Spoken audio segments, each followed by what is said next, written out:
आपका नफ्स देर से होशियारी पकड़ता है तो लौंग को नींबू के रस में डुबो कर खाएं। नफ्स 3 घंटे तक खड़ा रहेगा।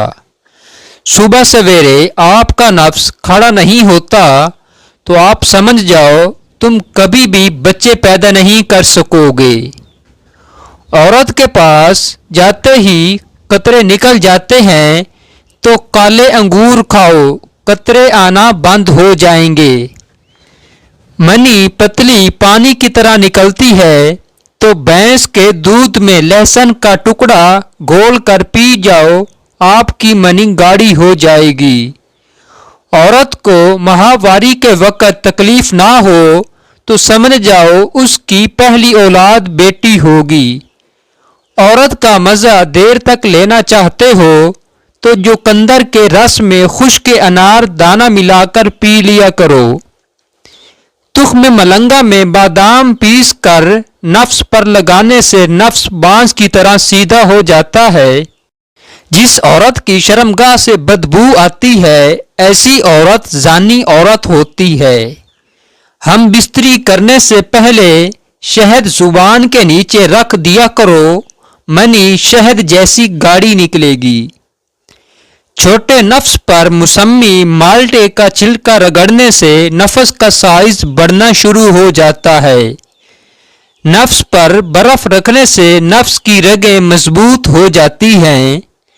पेशाब पीले रंग का आ जाए तो समझ जाओ गुर्दे में पथरी हो रही है। नफ्स के ऊपर दाने निकल आए तो समझ जाएं कि आपका नफ्स टेढ़ा होने वाला है। पखाने में ब्लड आना शुरू हो जाए तो समझ जाओ बवासीर होने वाली है। पखाना काले रंग का होना शुरू हो जाए तो समझ जाओ तुम्हारे मैदे में जख्म हो चुके हैं। लसूड़े का छिलका नफ्स पर मसलने से नफ्स रबड़ की तरह लंबा होना शुरू हो जाता है। कच्ची इमली खाने से नफ्स की लंबाई बांस की तरह बढ़ जाती है। और हम बिस्तरी के दौरान कपूरों पर खारिश करने से नफ्स की मनी देर से निकलती है। सर्दी में गर्म मूंगफली खाने से मर्दाना ताकत में इजाफा हो जाता है। सांप की चर्बी नफ्स पर लगाने से नफ्स की लंबाई सांप जैसी हो जाती है।